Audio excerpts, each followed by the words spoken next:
Kompas Petang berlanjut dari ranah olahraga, Saudara. Timnas U17 Indonesia gagal melaju ke semifinal Piala Asia U17. Garuda Muda kalah telak 0-6 dari Korea Utara di perempat final. Gawang Garuda Muda kebobolan pertama kali pada menit ke-7. Gol Korea Utara dicetak Choi Song Hun dari skema sepak pojok. Gawang Dava Al-Ghasemi kembali bobol pada menit ke-19. Gol diciptakan Kim Yoo-jin memanfaatkan kemelut di depan gawang. Pada babak kedua, Korea Utara tampil makin terengginas dan berhasil mencetak 4 gol tambahan sekaligus mengukuhkan kemenangan menjadi 6-0. Kekalahan pahit ini membuat langkah Garuda Muda ke semifinal harus terhenti. Tendangan keras berbuah gol kedua. Kim Yoo-jin mendapatkan. Pelatih Timnas Indonesia U17 Nova Arianto meminta maaf usai anak asuhnya kalah 0-6 dari Korea Utara di partai perempat final Piala Asia U17 2025. Meski langkah terhenti di Piala Asia, namun Timnas tetap memenuhi target untuk lolos ke Piala Dunia U17. Nova berterima kasih atas perjuangan para pemain dan ofisial. Ia juga mengucapkan terima kasih kepada Ketua Umum PSSI Erick Thohir beserta jajaran serta pemerintah atas dukungan kepada dirinya dan tim. Tak lupa pelatih Timnas U17 itu mengapresiasi semua pendukung Garuda Muda. Lewat akun Instagram resminya, Nova bilang, untuk semua pendukung tim nasional, saya mewakili Timnas U17 mengucapkan terima kasih atas doa dan dukungannya karena kami sangat membutuhkan support yang positif dari pecinta sepak bola Indonesia sehingga kami bisa meraih mimpi kami. Akhirnya kami bersyukur kami bisa meraih mimpi ke Piala Dunia U17. Pastinya tim ini belum sempurna dan masih banyak evaluasi yang harus kami perbaiki. Dan kami masih memiliki waktu 7 bulan untuk mempersiapkan Timnas U17 menuju Piala Dunia U17 di bulan November, ujar Nova. Ketua Umum PSSI Erick Thohir mengapresiasi Timnas Indonesia U17 meski terhenti langkahnya di perempat final Piala Asia U17 2025. Menurutnya kekalahan ini jadi pelajaran berharga. Erick menegaskan Indonesia tidak perlu larut dalam kesedihan di perempat final Piala Asia U17 dan harus mengalihkan fokus ke Piala Dunia U17 yang akan digelar di Qatar. Terima kasih juga untuk seluruh supporter yang sudah memberikan semangat dan dukungan untuk Timnas U17. Kita persiapkan Timnas U17 untuk tampil di Piala Dunia U17 2025 di Qatar November mendatang. Tulis Erick Thohir via akun Instagram pribadinya. Timnas U17 harus menelan kekalahan telak 6-0 dari Korea Utara di babak perempat final Piala Asia U17 2025. Kekalahan ini membuat langkah Garuda Muda terhenti untuk melaju ke partai semifinal. Meski begitu, skuad muda tetap mencetak prestasi membanggakan karena telah mengamankan tiket ke Piala Dunia U17 2025. Lalu apa yang bisa dievaluasi dari kekalahan ini? Apa yang harus disiapkan jelang Piala Dunia U17 di Qatar November mendatang? Kami akan bahas ini bersama manajer Timnas U17 Indonesia Ahmed Zaki Iskandar dan pengamat sepak bola Anton Sanjoyo. Selamat sore semuanya, apa kabar? Selamat sore semuanya. Baik, terima kasih semuanya sudah bergabung bersama kali. Saya juga merasa bahwa apa yang didapatkan oleh Timnas U17 kita ini menjadi hal yang rasanya belum pernah dirasakan. Tapi Bung Zaki, dengan kemarin kita kalah dari Korea Utara, hasil evaluasinya apa-apa saja? Baik, terima kasih. Jadi memang di beberapa kesempatan saya sempat menegaskan bahwa di setiap turnamen seperti Piala Asia atau Piala Dunia, tim yang bisa meminimalisir kesalahan dan juga memaksimalkan kesalahan lawan, itulah tim yang bisa memenangkan setiap pertandingan ataupun bahkan memenangkan eventnya. Nah, kemarin itu memang hasil evaluasi kami sebelum pertandingan semuanya sudah dipersiapkan oleh tim coach ya, bagaimana strateginya, formasinya, kemudian personil yang diturunkan di babak pertama, sampai dengan strategi mengantisipasi set piece, tendangan pojok, maupun permainan menekan dari Korea Utara.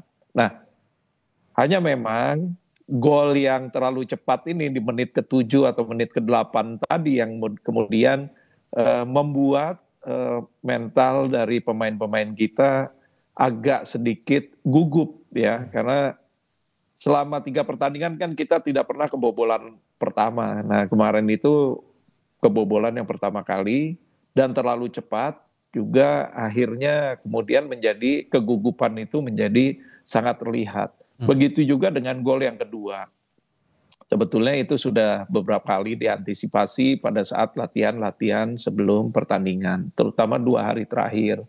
Nah, hanya memang seperti tadi saya katakan, kita silap 1-2 menit saja di pertandingan-pertandingan penting seperti quarter final kemarin.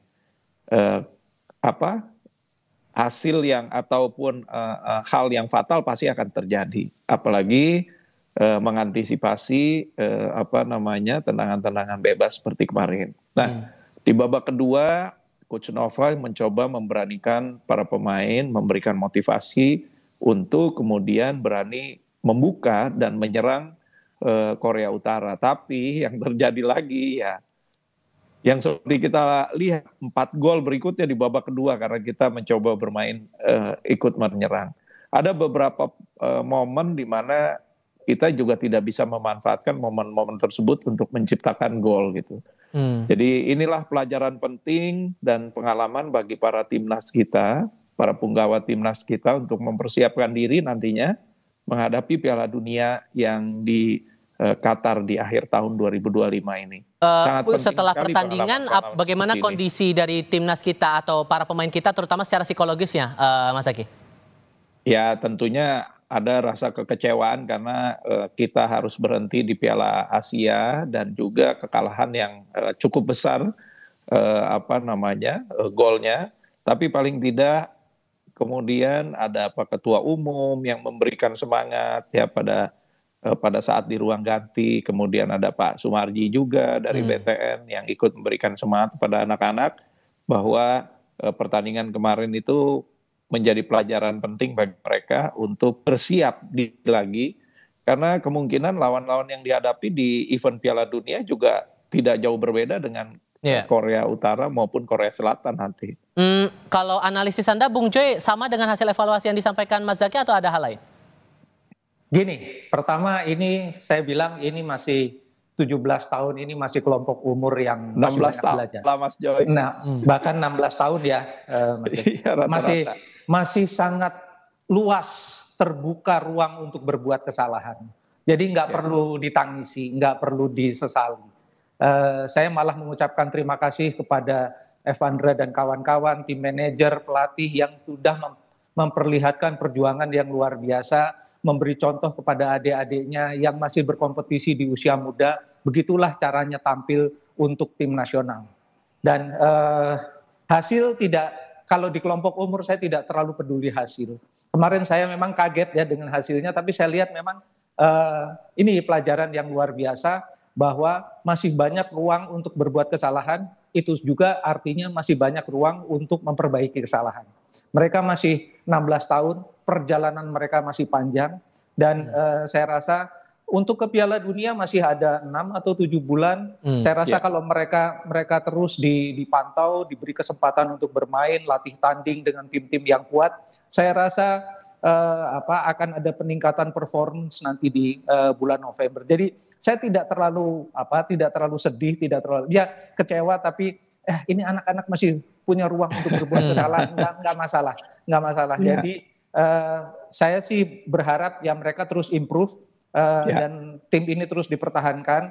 Mungkin kalau ada penambahan 1-2 masih bisa akan ada seleksi kan, dan rasanya sih masih akan ada evaluasi. Tapi Pak Manajer tolong mereka ini lebih banyak diberi jam terbang tanding, baik secara di dalam klub maupun ketika mereka bergabung bersama tim Indonesia U17. Jadi tolong lebih banyak latih tanding dengan tim-tim yang lebih kuat.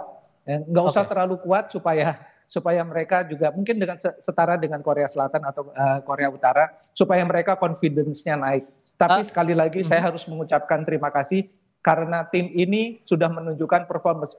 Coba kita lihat dari sejak babak penyisihan. Kan hanya kalah sekali lawan Iran, kemudian kalah lawan Korea Utara kan. Sisanya menang terus. Sisanya menang dan draw gitu loh. Okay. Jadi ini tim sangat menjanjikan dan jangan dihujat karena ini masih anak-anak.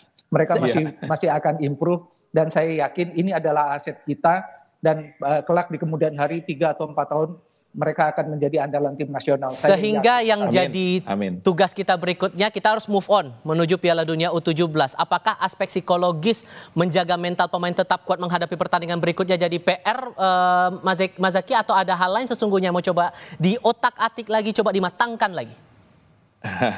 Jadi sekaligus juga saya atas nama tim manajer mengucapkan permohonan maaf kepada seluruh masyarakat Indonesia dan fans sepak bola di Indonesia maupun di Saudi hasil kemarin.